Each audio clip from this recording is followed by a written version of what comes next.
Breaking news చూస్తున్నాం. విశాఖ సాగర తీరంలో డ్రగ్స్ వ్యవహారం కలకలం రేపింది. సిబిఐ అధికారులు చేసినటువంటి దాడిలో విశాఖ సీపోర్ట్ దగ్గర 25,000 కేజీల డ్రగ్స్ అయితే వారికి దొరికాయి. ఇంటర్పోల్ అధికారులు ఇచ్చినటువంటి సమాచారంతో సిబిఐ అధికారులు అక్కడ రైడ్స్ నిర్వహించారు. రైడ్స్లో భాగంగా 25,000 కేజీల డ్రగ్స్ని అయితే అక్కడ పట్టుకున్నారు. ఒక ప్రైవేట్ కంపెనీకి సంబంధించినటువంటి అడ్రస్తో కేసు నమోదు చేసినట్లుగా కూడా మనకైతే సమాచారం అందుతుంది. ఈ అంశానికి సంబంధించి మరింత సమాచారాన్ని మా సీనియర్ జర్నలిస్ట్ సిఎస్ రావు గారు అందిస్తారు. సిఎస్ రావు గారు, నమస్తే సార్. నమస్తే కృష్ణ. సార్, విశాఖ తీరంలో డ్రగ్స్ వ్యవహారం కలకలం రేపుతుంది. 25,000 కేజీల డ్రగ్స్ అయితే అక్కడ సిబిఐ అధికారులు పట్టుకున్నారు. ఒక ప్రైవేట్ కంపెనీ పేరుతో ఈ డ్రగ్స్ దందా నడుస్తున్నట్లుగా కూడా సిబిఐ అధికారులు ఆ ప్రైవేట్ కంపెనీ మీద కేసు నమోదు చేసినట్లుగా మనకైతే సమాచారం అందుతుంది. సార్, దీని మీద మీ స్పందన ఏంటి సార్? ఒకటి కృష్ణ, ఇప్పుడు ఆంధ్రప్రదేశ్ లో డ్రగ్స్ అనేది గత 2021 నుంచి రకరకాలుగా అసెంబ్లీ వేదిక, అసెంబ్లీ బయట చాలా పెద్ద ఎత్తున దుమారం రేగింది. అయితే ఇప్పుడు తాజాగా సిబిఐ వాళ్ళు చేసినటువంటి ఆపరేషన్ గరుడ అనేటువంటి దాంట్లో ఇప్పుడు విశాఖ ఓడరేవులో పెద్ద ఎత్తున డ్రగ్స్ దొరకడం జరిగింది. దాదాపుగా 2 లారీలు పైగా డ్రగ్స్ దొరికింది. అంటే దాని వాల్యూ కొన్ని వేల కోట్ల రూపాయలు ఉంటుంది. దీని వెనక మామూలు వాళ్ళు ఉండేటువంటి అవకాశం లేదు, చాలా పెద్ద డాన్లే ఉండేటువంటి అవకాశం ఉంది. గతంలో కూడా ఒక తాడేపల్లి డాన్ మొత్తం కూడా ఈ వ్యవహారం నడుపుతున్నారనేది తెలుగుదేశం పార్టీ నుంచి వచ్చినటువంటి ఆరోపణలు. అలాగే అప్పట్లో విజయవాడ అడ్రస్ నుంచి ఆసి ట్రేడర్స్ అనేటువంటి దానికి అక్కడి నుంచి విదేశాలకు పార్సల్ అయింది. ఆ పార్సల్ పట్టుకొని పోలీసులు ఇన్వెస్టిగేషన్ చేసి మొత్తం మీద అది అప్పట్లో కలకలం రేగింది. అప్పుడు కూడా ఏంటంటే కాకినాడ పోర్ట్ నుంచి ఎవరైతే బియ్యం ఎగుమతి చేస్తున్నారో వాళ్ళు మళ్ళీ దిగుమతి చేసుకుంటున్నారు డ్రగ్స్ అనేటువంటి ఆరోపణలు కూడా వచ్చినాయి అప్పట్లో. సో విజయవాడకి చెందినటువంటి కంపెనీ పేరుతో అప్పుడు డ్రగ్స్ డెలివరీ అని చెప్పి అసెంబ్లీ వేదిక, అసెంబ్లీ బయట కూడా చాలా పెద్ద ఎత్తున చర్చ జరిగింది. అయితే ఇంతకీ ఆ డాన్ ఎవరు అని అంటే ఆ డాన్ దగ్గరికి వెళ్ళింది చర్చ అంతా కూడా. ఆంధ్రప్రదేశ్ ప్రజలకి అర్థమయ్యేలాగా ఆ డాన్ ఎవరు అనేది. అయితే దీన్ని పెద్ద ఎత్తున గుజరాత్ ఎయిర్పోర్ట్ నుంచి, ఎక్కడి నుంచి, ఆఫ్ఘనిస్తాన్ నుంచి గుజరాత్ లో ఉండే ముద్రా పోర్ట్ నుంచి, ఓడరేవు నుంచి డైరెక్ట్ గా కాకినాడకు వచ్చింది అని చెప్పి అప్పట్లో వచ్చినటువంటి ఒక చర్చ.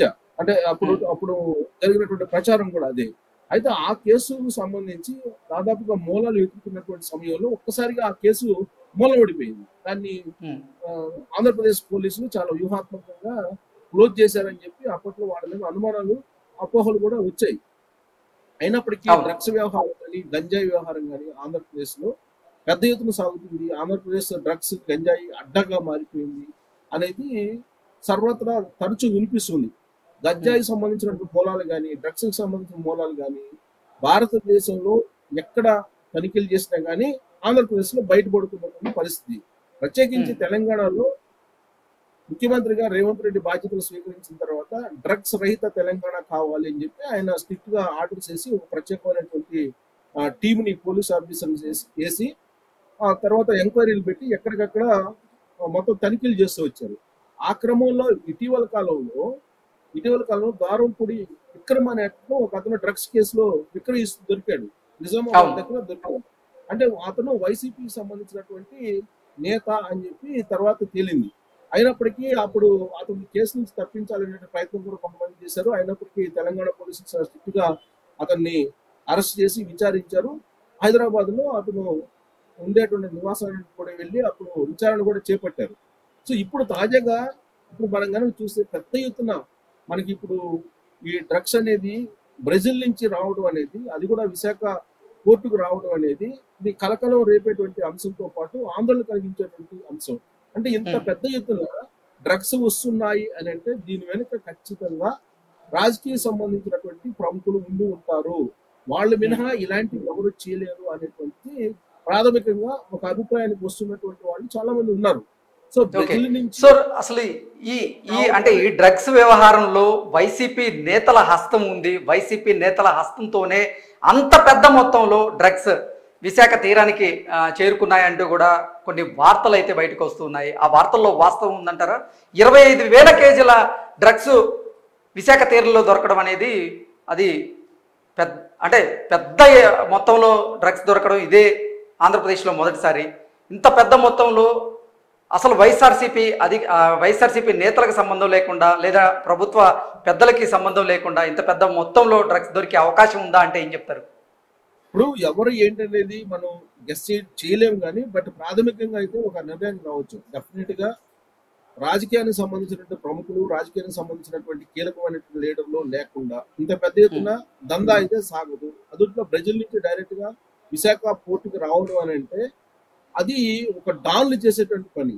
చాలా పెద్ద ఎత్తున వాళ్ళు చీకటి వ్యాపారాలు చేసేటువంటి వాళ్ళకే సాధ్యం అవుతుంది ఇది. సో వాస్తవంగా గతంలో 21,000 కోట్ల విలువైనటువంటి హెరాయిన్ ని పట్టుకున్నారు. ఇప్పుడు మళ్ళా దాదాపు 2.5 లారీలు, అంటే రెండు లారీల నుంచి సగం, అంటే 2.5 లారీలు రోడ్లు అనుకోవచ్చు. అంటే దాదాపు 25,000 కోట్ల రూపాయల విలువైనటువంటి హెరాయిన్ ఇప్పుడు ఈ డ్రగ్స్ కు సంబంధించినటువంటి దొరికింది. ఇది సిబిఐ ఆపరేషన్ గరుడలో భాగంగా వాళ్ళు రైడ్ చేస్తే, అంటే ఇంత పెద్ద ఎత్తున విశాఖ వస్తుంది అని అంటే మామూలు వాళ్ళు చేసేటువంటి పని ఎవరైనా క్వశ్చన్ చేసుకుంటే మామూలు వాళ్ళకి ఎవరికి సాధ్యం కాదు. ఇది డెఫినెట్ గా దీని వెనక ఒక పెద్ద డాన్ అయితే ఉండి ఉంటారు. ఈ డాన్ కు సంబంధించిన మూలాలు ఏ విధంగా ఉన్నాయి, ఎక్కడున్నాయి అని చెప్పి ఇన్వెస్టిగేషన్ కనుక చేస్తే ఒక పెద్ద తలకాయలే బయటకు వచ్చేటువంటి అవకాశం లేకపోలేదు.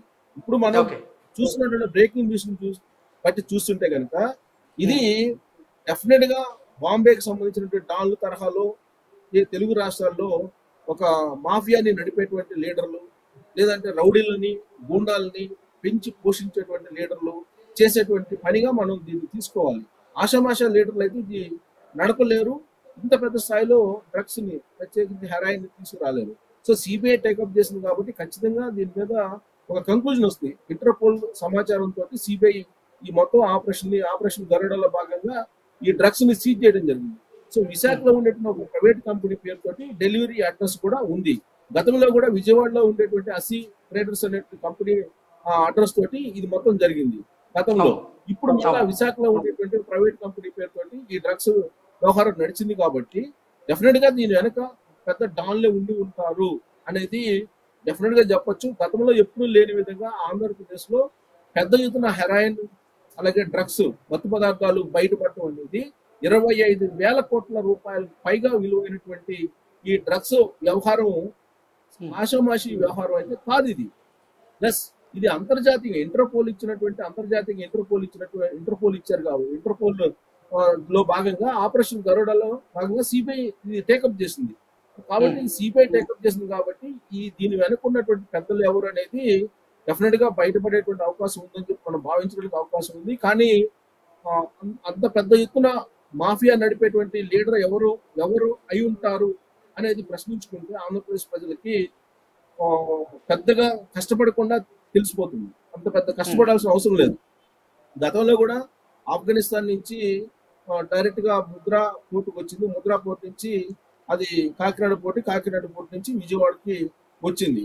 వచ్చినటువంటి సందర్భంలో ఎక్కడో ఆఫ్ఘనిస్తాన్ నుంచి రవాణా అయి గుజరాత్ ముద్రా పోర్టులో నుంచి అక్కడ ఆ డ్రగ్స్ కు సంబంధించినటువంటి తీగ లాగితే డొంక విజయవాడలో కదిలింది వచ్చి. అంటే విజయవాడలో గతంలో విజయవాడని అతలాకుతలం చేసింది ఈ డ్రగ్స్ వ్యవహారం.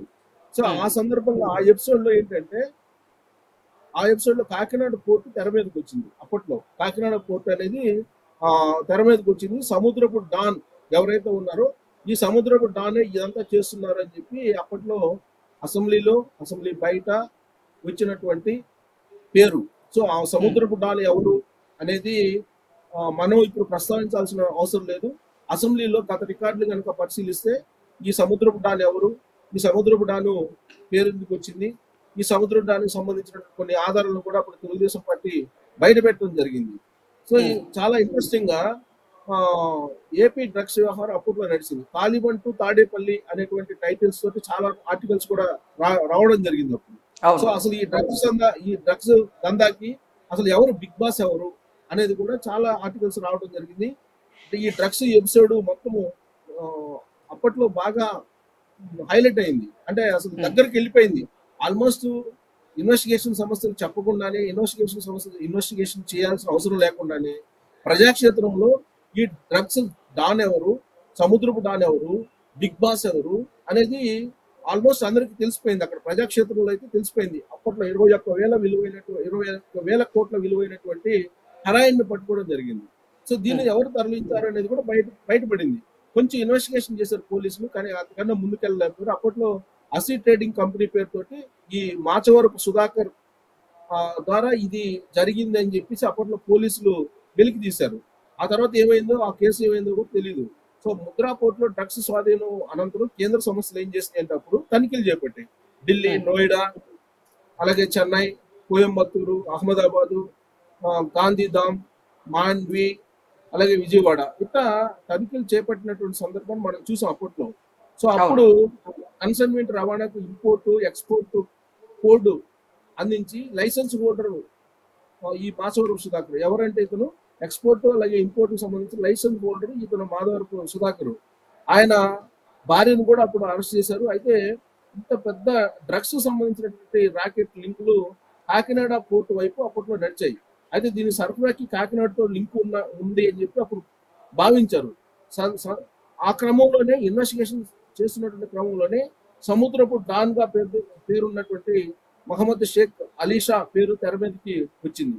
సో ఈ అలీషాకి ఆ తర్వాత ఈ అసీ ట్రేడర్స్ కి ఏంటి సంబంధం అనే దాని మీద కూడా అప్పుడు కొంచెం ఇన్వెస్టిగేషన్ కూడా చేశారు. లింకులు కొంచెం బయటికి తీశారు. ఆ తర్వాత మళ్ళీ ఆ ఇన్వెస్టిగేషన్స్ లో చేశారు. అప్పట్లోనే కాకినాడకు సంబంధించినటువంటి ఒక వైఎస్ఆర్ కాంగ్రెస్ పార్టీ సంబంధించినటువంటి నేత మీద, అతని సన్నిహితుడి మీద చాలా ఆరోపణలు వచ్చాయి.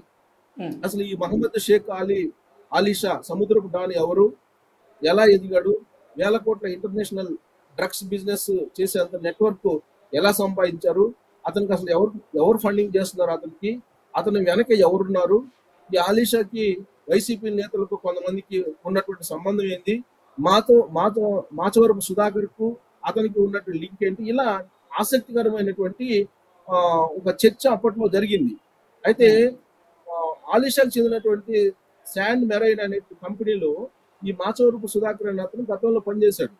సో అలీషా ఆదేశాల మేరకే అసీ ట్రేడింగ్ కంపెనీ ఏర్పాటైందని కూడా అప్పట్లో చాలా వరకు కంక్లూజన్ తీసుకొచ్చారు ఎవరు, ప్రతిపక్షాలు. కానీ అది అఫీషియల్ గా ఇన్వెస్టిగేషన్ ఏం జరగల. అయితే అలీషా చాలా తప్పించుకున్నాడు. సుధాకర్ ను ముందుంచి అతను కంపెనీ పెట్టించి డ్రగ్స్ దందా నడిపించాడు అనేది అది అలీషా మీద పోయింది. సుధాకర్ తప్పించుకున్నాడు. సో ముద్రా పోర్టులో దొరికిన 21,000 కోట్ల విలువైన హెరాయిన్ కానీ గుజరాత్ ముద్రా పోర్టు నుంచి వయా మచిలీపట్నం పోర్టు మీదుగా విజయవాడకు ఈ రవాణా వచ్చిందని అప్పట్లో డాక్యుమెంట్లు పరిశీలించి నిర్ధారించారు ప్రాథమికంగా. సో దిగుమతులు లేవు. మచిలీపట్నం పోర్టు పేరుతో కంటైనర్లు తెచ్చి, యాక్చువల్ గా మచిలీపట్నం పోర్టు అప్పట్లో పోర్టులో ఎగుమతులు దిగుమతులు లేవు. అసలు మచిలీపట్నం పోర్టు పేరుతో కంటైనర్లు తెచ్చి వాటిని కాకినాడ పోర్టులో దిగుమతి చేసుకున్నట్టు చూపించారు. సో ఈ మొత్తం కూడా గోల్మాల వ్యవహారం అంతా కూడా ఈ సముద్రపు డాన్ ఆలీషా డైరెక్షన్ లో జరిగిందని చెప్పి అనుకున్నారు అప్పట్లో. సో గుజరాత్ నుంచి కాకినాడ నుంచి విజయవాడ, అక్కడి నుంచి మొత్తం ఏపీ మొత్తం కూడా ఈ డ్రగ్స్ వ్యాపారం దందా జరిగింది అనేది అప్పట్లో తేల్చారు. సో విదేశాలకు సైతం సరఫరా చేస్తున్నారు కాకినాడ నుంచి అని చెప్పి కూడా అప్పట్లో అనుమానించారు. సో కాకినాడ పోర్టు అట్టగా ఈ దందా మొత్తం సాగింది. ఇదంతా కూడా ఒక వైఎస్ఆర్ కాంగ్రెస్ పార్టీ సంబంధించిన ప్రజాప్రతినిధి అనుసంధానంలోనే జరుగుతుందని చెప్పి అప్పుడు విపక్షాలన్నీ కూడా చాలా పెద్ద ఎత్తున ఆరోపణలు చేశాయి. సో అలీషా ఎవరు అసలు అంటే, కాకినాడ పోర్టులో మెరైన్ కంపెనీలో అలీషా గతంలో ఒక ఆఫీస్ బాయ్ గా పనిచేశాడు అతను. సో ఆఫీస్ బాయ్ గా పనిచేసి ఆ తర్వాత డాన్ గా ఎదిగాడు అని చెప్పి విచారణలో తేలింది. ప్రస్తుతం అయితే శాండ్ మెరైన్ సహా పలు కంపెనీలకు ఆయన ఓనర్ గా ఉన్నాడు. అధికార పార్టీ నేతలతో ప్రమేయం ఉందని చెప్పేసి అప్పట్లో ఒక అభిప్రాయానికి వచ్చారు. సో లేకపోతే ఇంత పెద్ద ఎత్తున 1,000 కోట్ల రూపాయల డ్రగ్స్ రవాణా కానీ చేసేటువంటి అవకాశం లేదు ప్రభుత్వ పెద్దలతో కనుక సంబంధాలు లేకపోతే. సో అప్పుడు విచారణ జరిగినటువంటి సందర్భంగా పోలీసులు కొంతవరకు దీన్ని కొంత విచారణ చేశారు. కానీ డ్రగ్స్ కేసును డిఆర్ఐ విచారణ చేస్తుంది. యాక్చువల్ గా డిఆర్ఐ విచారణ చేస్తుంది డ్రగ్స్ కేసుని. సో డిఆర్ఐ చేయాల్సినటువంటి అవసరం ఉంది. విజయవాడ సిపి స్టేట్మెంట్ ఎందుకు ఇచ్చినట్టు అని చెప్పి అప్పట్లో విపక్షాలు కూడా క్వశ్చన్ చేశాయి. డిఆర్ఐ కదా ప్రకటించాల్సింది, విజయవాడ సిపి ఎందుకు ఇట్లాంటి స్టేట్మెంట్లు ఇస్తున్నారని. సో డ్రగ్స్ రవాణాకు విజయవాడకు సంబంధం లేదని చెప్పి ఇక్కడ పోలీసులు తేల్చారు. అసలు డిఆర్ఐ తేల్చాల్సింది, అసలు ఎందుకు ఇక్కడ పోలీసులు తేలుస్తున్నారు అనేది అప్పట్లో వచ్చినటువంటి ప్రశ్న తెలుగుదేశం పార్టీ నుంచి కూడా. So okay. అప్పుడు డిఆర్ఐ చేయాల్సింది వీళ్ళు చేశారు కాబట్టి అనేక అనుమానాలు వస్తున్నాయని చెప్పి అప్పుడులో విపక్షాలు చాలా వరకు ఈ ప్రజాక్షేత్రంలోకి తీసుకెళ్ళడానికి ప్రయత్నం చేశారు.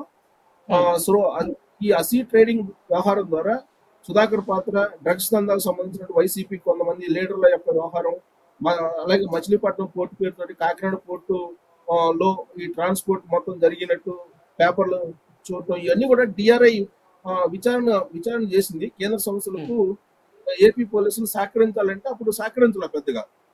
ఓకే. సో దాంతో ఆ కేసు అలాగూ కోల్డ్ స్టోరేజ్కి వెళ్ళిపోయింది. ఆ కేసు అటకెక్కిపోయింది. సో ఇప్పుడు సీన్ కట్ చేస్తే మళ్ళీ ఇప్పుడు బ్రెజిల్ నుంచి దాదాపు ఇప్పుడు పెద్ద ఎత్తున 25,000 కోట్ల రూపాయల విలువైనటువంటి ఈ డ్రగ్స్ బయటకు రావడం జరిగింది. సో ప్రాథమికంగా ఏంటంటే ఇదంతా కూడా సిబిఐ చేపట్టింది కాబట్టి ఇప్పుడు సిబిఐ మొత్తం టేకప్ చేసి దీన్ని బయటకు తీసుకురావాల్సిన అవసరం ఉంది.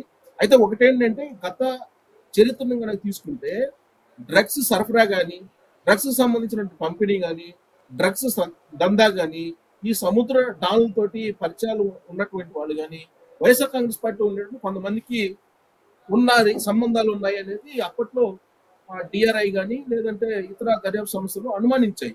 సో ఇప్పుడు బయటపడింది, బయట రావాల్సి ఉంది. అందులో ఇది ఇప్పుడు ఎలక్షన్ టైం. సో ఈ ఎలక్షన్ టైంలో ఇంత పెద్ద ఎత్తున డ్రగ్స్ దొరికాయనంటే ఇది ఆషామాషగా చేసినటువంటి చీకటి వ్యవహారం అయితే కాదు. ఇది ఖచ్చితంగా దీని మీద కొంత రాజకీయపరమైనటువంటి పెద్దలు ఉన్నారు. దీన్ని సిబిఐ బయట పెట్టాల్సినటువంటి అవసరం అయితే ఉంది. మొత్తం మీద ఈ డ్రగ్స్ వ్యవహారం బయటకు వచ్చిన తర్వాత కొంతమంది వైఎస్ఆర్ కాంగ్రెస్ పార్టీకి సంబంధించినటువంటి నేతల్లో కానీ, వైఎస్ఆర్ కాంగ్రెస్ పార్టీకి సంబంధించినటువంటి డాన్స్ లో కానీ, వైఎస్ఆర్ కాంగ్రెస్ పార్టీకి సంబంధించి ఎక్స్పోర్ట్ ఇంపోర్ట్లు చేస్తున్నటువంటి కొంతమంది మాత్రం కొంత అలజడి పొందుతున్నారు, అలజడి చెందుతున్నారని మాత్రం మనం చెప్పవచ్చు. ఇప్పటి వరకు మనకు ప్రాథమికంగా ఈ బ్రేకింగ్ న్యూస్ చూస్తే కనుక ప్రాథమికంగా అందుతున్నటువంటి సమాచారం ప్రకారం బ్రెజిల్ నుంచి ఇది విశాఖ పోర్టుకి రావడం జరిగింది. సో దాన్ని పట్టుకోవడం జరిగింది, సీజ్ కూడా చేశారు. కాబట్టి ఫర్దర్ ఇన్వెస్టిగేషన్ జరగాలి. సో ఫర్దర్ ఇన్వెస్టిగేషన్ జరగకపోయినప్పటికీ కూడా ఇప్పుడు ప్రాథమికంగా మనం ఖచ్చితంగా దీని వెనక ఒక పెద్ద తలకాయ అయితే ఉండి ఉంటుందని చెప్పి మనం భావించడానికి అవకాశం ఉంది గత చరిత్రను కనుక తీసుకుంటే. Okay. Okay sir, thank you so much.